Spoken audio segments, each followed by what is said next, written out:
It is a fact that none of the animals that they use in their experiments is allowed to leave Plum Island alive. Why couldn't the Montauk Monster be some critter that they were tinkering with that somehow went into the water and got swept by that outgoing tide? Montauk is south and east of Plum Island, not that far, maybe 10 miles as the crow flies, maybe less even. Why couldn't it be that? Well, let's say this. This animal facility, since 1954, when it was actually inaugurated as a biological warfare facility by Nazi Germany's top germware officer, warfare officer that we secretly imported to the United States. The goal was germ warfare. Is that true? It really was a Nazi? A Nazi ran the place? An ex-Nazi? Yeah, his name was Eric Traub. We can find him in the depths of the National Archives and Record Administration, where I found him.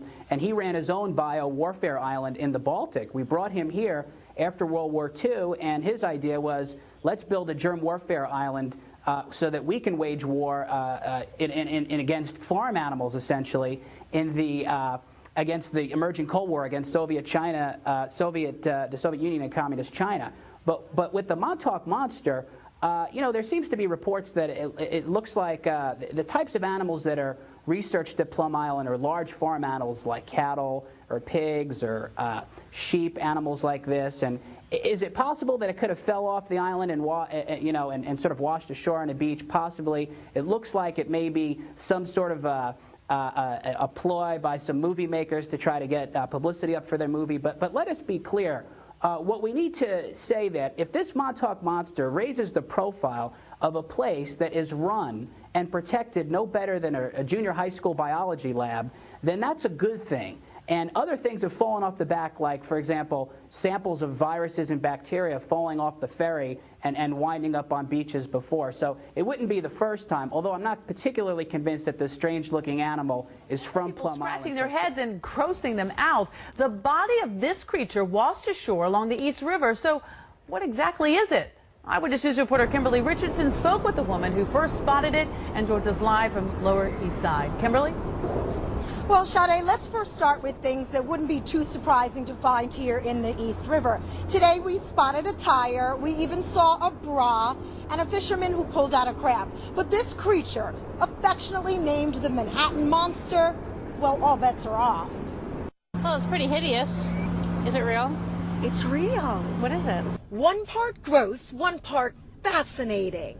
When you live in Chinatown, you definitely see a fair share of like horribly crushed rats and stuff, but nothing, I've never seen anything quite like this. Denise Ginsley showed me exactly where she spotted it. The mouth was, I mean, I saw those big teeth. Yeah, it has big teeth and then bone exposed where its top jaw should be is just bone, like its teeth are missing. Lying on its side here in the sand along the East River under the Brooklyn Bridge. We were like, is that someone's pet dog that fell in the river? And so we started looking more closely and we were like, that's not a dog. She eventually mustered up the courage to hop over the railing to get a closer look, well within 4 feet, and started taking pictures. Skin was sort of like, some areas were gray or blue or green, but some were red. Sort of had a raccoon face, was bloated, but Denise says didn't smell. Maybe a cat, but then I thought that the body and the legs were a little too much like a rat. Appropriately named the Manhattan Monster, following in the footsteps of the Montauk Monster from 2008, which officials agreed was a raccoon, was the reason Denise photographed this furless creature. Like when you take two different flowers and you mutate it maybe, and you put them together, Yes. That's kind of what it looks like. Well, the Parks Department did come and remove it and tells me it is the carcass of a cooked pig. Someone's barbecue pig that they like threw away. But if it's someone's barbecue, why didn't they eat any of it? You know, like who cooks a pig and then like throws it in the river? Good question. Denise was with her boyfriend at the time. He's the one that used a long stick, and turned the creature on its belly. Last check, Parks Department tells me, like its Long Island counterpart, they have gotten rid of the Manhattan Monster. For now. For now, we're live on the Lower East Side. Kimberly Richardson, Channel 7. Eyewitness Among News. the world's strangest looking animals, unattractive, angry, dazed, celebrated nonetheless on a blog called Ugly Overload. But this Canadian creature, stranger still, not only because of what it looks like, but because no one knows what it is. Discovered by 2 nurses out for a hike in a remote Aboriginal community in northern Ontario. I've never seen the creature myself, or nor has my grandfather or most of the community. The puzzle, a monster mystery, like the Loch Ness or Ogopogo. This find making headlines in England, Australia, New Zealand, and China, baffling even the most seasoned animal experts. Your best guess. Best guess. That's a good question. I honestly don't know. And stumping students at Ontario's Science Centre. Oh, it's like a messed up dog. Oh, looks like a dog, a pig, and a bunny rabbit. There are theories. A village elder saying he saw a similar creature in the same northern Ontario community almost 6 decades ago. Another suggestion that the animal is related to this one, washing ashore in Montauk, New York 2 years ago, but still not identified.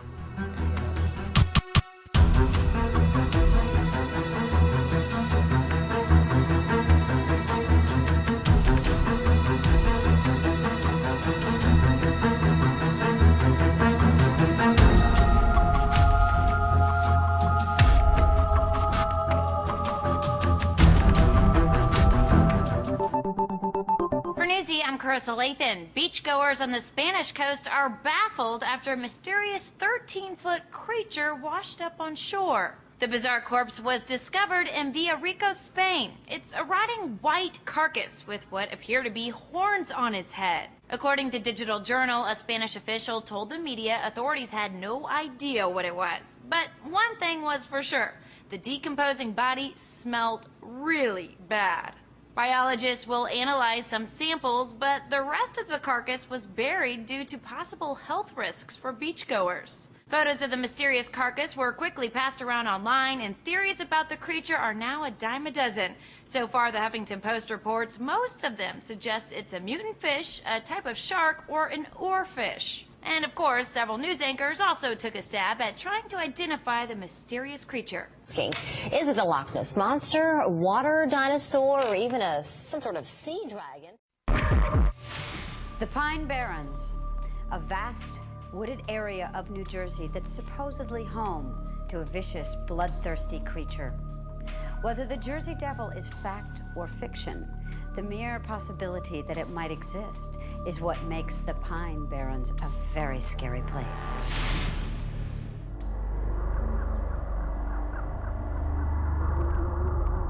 In New Jersey, there is a 25,000-acre woods known as the Pine Barrens.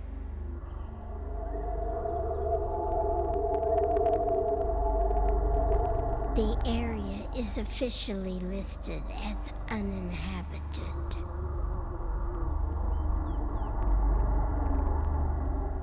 Some people believe otherwise.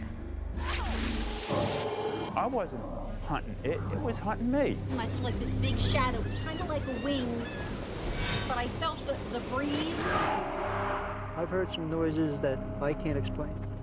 We just caught a glimpse of it, and we just stopped right there and just looked at each other. And by the time we looked back, it wasn't there anymore. I was expecting to get my head ripped off. It was quiet after that. And I turned around and I didn't see anything. And it let me go.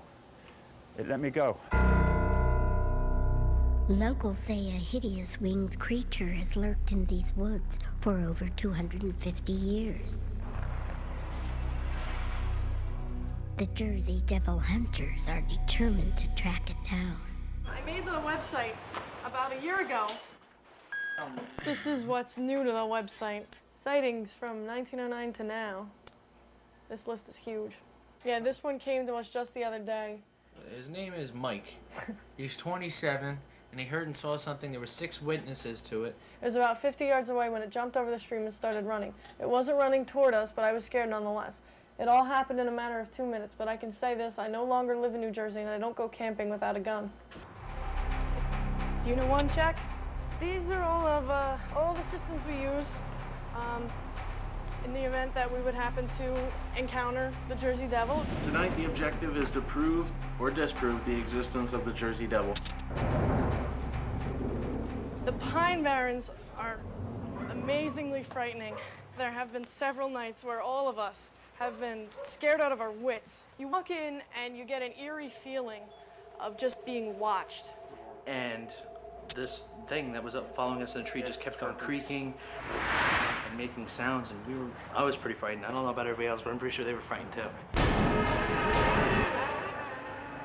It is said that the Jersey Devil was the 13th child of a woman known as Mother Leeds. Her one remaining descendant still lives near the Pine Barrens. Well, we've never met Harry Leeds, and hopefully he's going to show us the same exact spot that we think is the house where the Jersey Devil was born. Time check, can you give me time? About 7:30, 7:40. Time is approximately 7:40 p.m.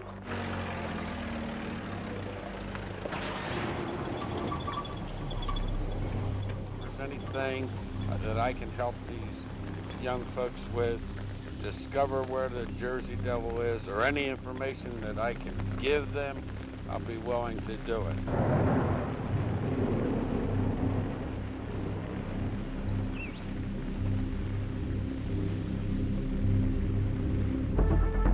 Harry Leeds guided the group to the dilapidated remains of an old homestead. This here is the original site where the Jersey Devil was born. This is incredible. As you can see, the roof has caved in. This is something I've been looking for since I was like 7 years old.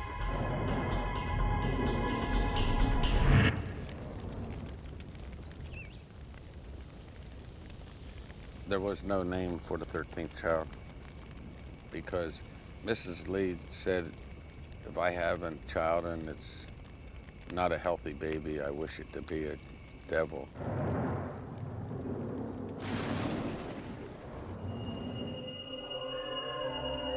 Remember, stay close together. You gonna come here and look? What do we got?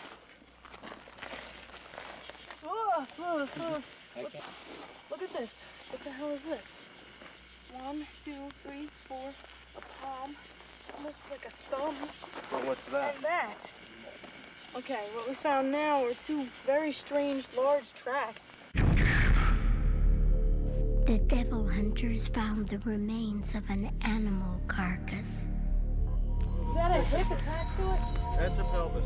Yeah, that's what I thought. That's a shoulder bone. Where's the shoulder? Right there.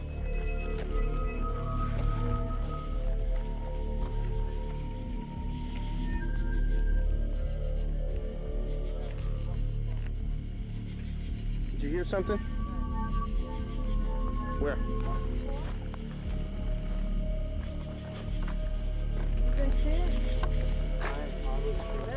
Something with Isaac, Will. There he is. There he goes. Mike, you filming this? I can't get it. Whatever it is, it's getting closer. I keep telling you guys that. Yeah, it is getting closer. Looks like a big eyeball. Hold still.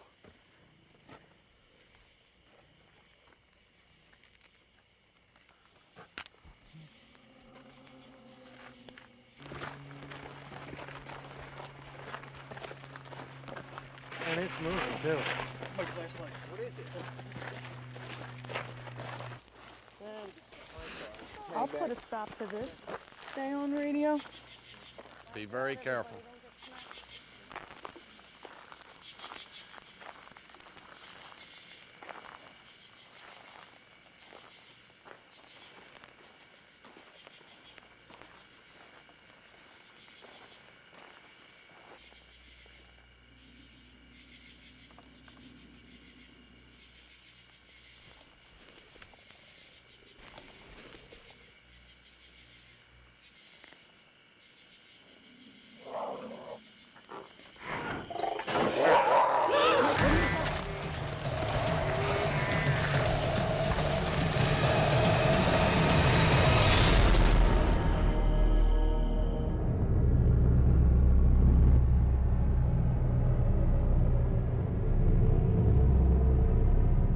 To this day, Laura refuses to talk about what she saw that night in the Pine Barrens. People can see and think they saw different things. Lo and behold, she got her wish. The devil does exist. Coming up next, the dark terror of the Paris catacombs. This video camera was found deep in the catacombs. What happened to him? Nobody knows. My intentions, well, we'll try to solve the mystery if we can. I'm standing on dozens of corpses just walking on them. You can't see the bottom. I don't even know how deep this is.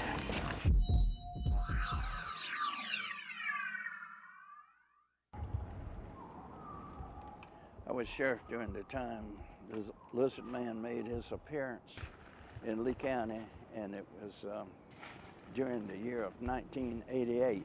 I took this thing very serious because we turned our backs on it. Oh, it wasn't nothing to it. Say it attacked somebody's children, even the adults. Not only would I have to leave the county, I would have had to leave the state. His description said it was about 7 foot tall with red glowing eyes and very fast, and it appeared to have 3 long fingers on each hand. Thought it could have been a bear or something that he saw.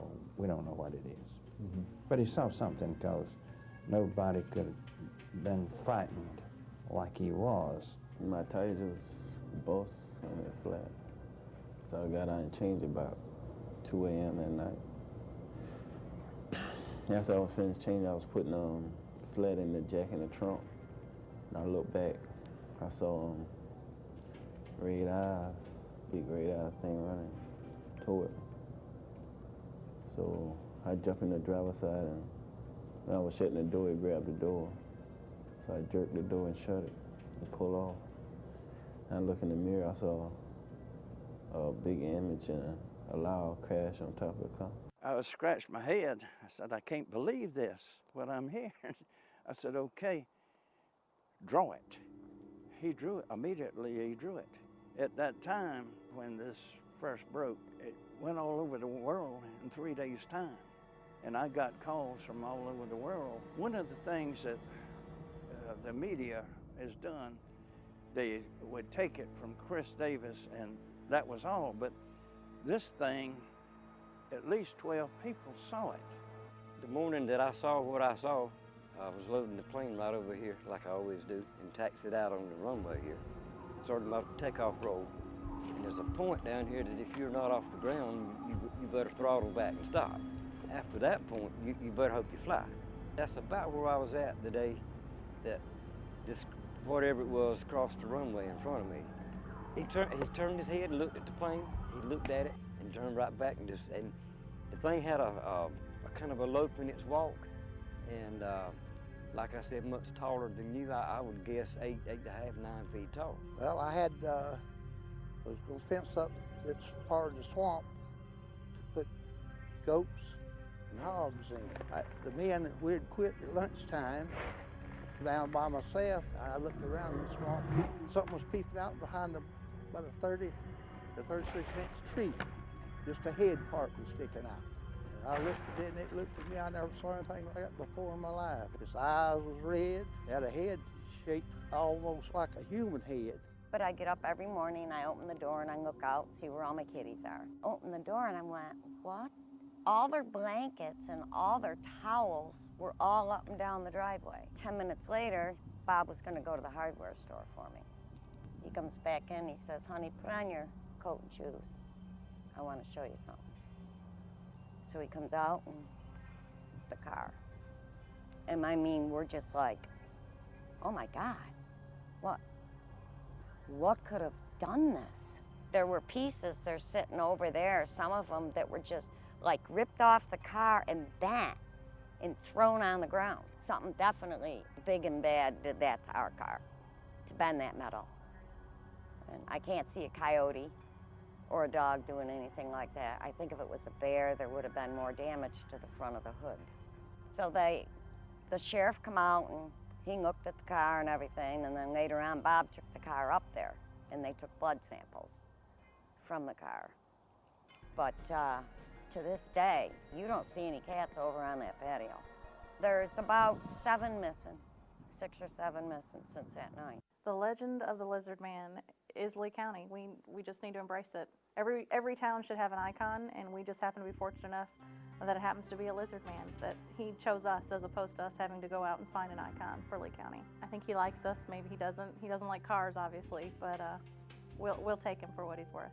The economic impact so far has been, in the last 20 years, it's been a positive thing for us here in Bishopville and in Lee County. A lot of people think this is a Bigfoot, and it has all appearances to be a Bigfoot if you want to believe in that.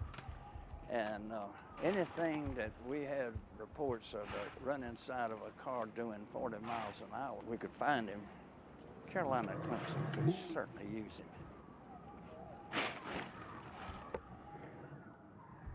Certainly all those stories about attacking ships and pulling them over and devouring sailors and so forth, I do believe those were all fantasy. But you have to remember the context and the era in which these stories arose.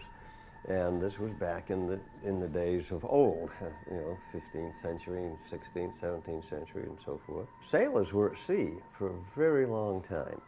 And when they saw these animals, in those days they had no idea what they were. In trying to explain this phenomenon, they would come up with myths and stories about what these animals were.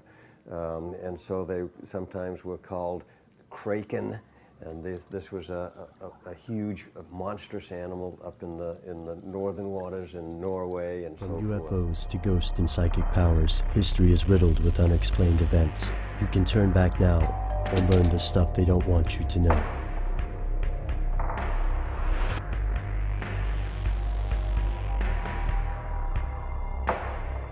Here are the facts.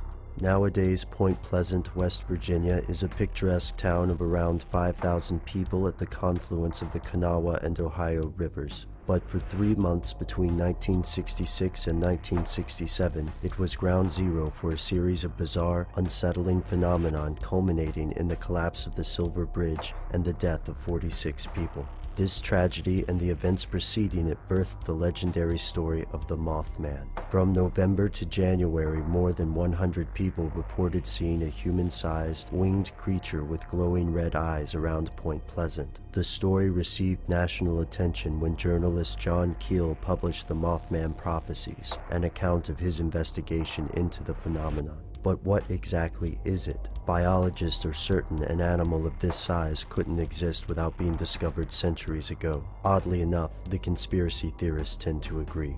But here's where it gets crazy.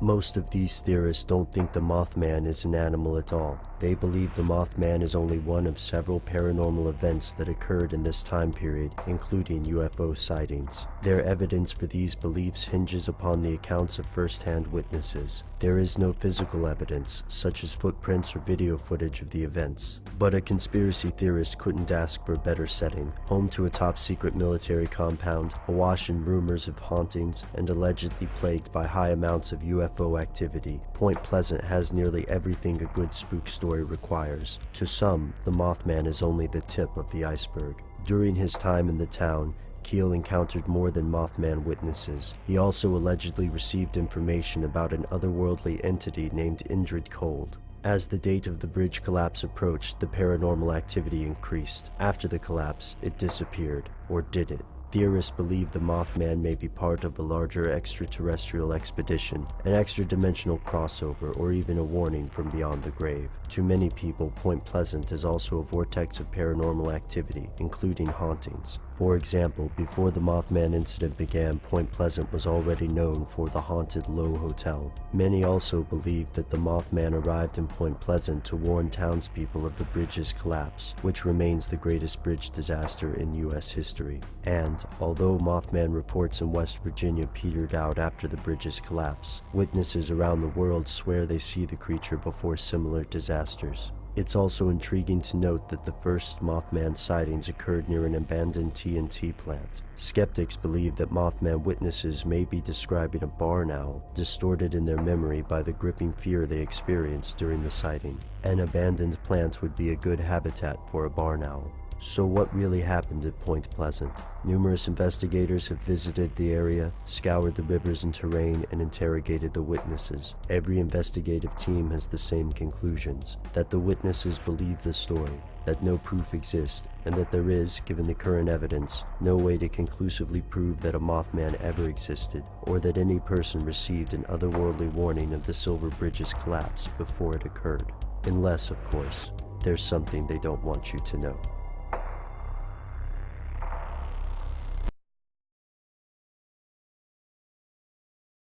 For conspiracy theorists, the mystery of the so-called Yeti is the gift that keeps on giving. Since the 1920s, climbers in the Himalayas have been under the spell of tales by Sherpa porters and guides about a wild and hairy creature, also known as the Abominable Snowman. More recently, in 2007, TV producers armed with infrared cameras spent a week in the Kumba region where Mount Everest is, and they produced evidence of what they claimed were day-old footprints. You're looking at 5 digits, the shape of a foot, a heel, very anthropomorphic, very human-looking, but also enormous.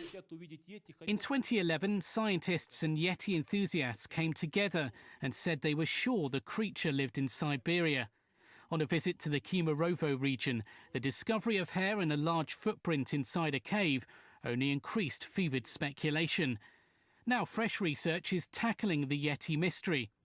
Professor of Human Genetics Brian Sykes studied hairs from 2 unknown animals found in the Himalayan regions 800 miles apart.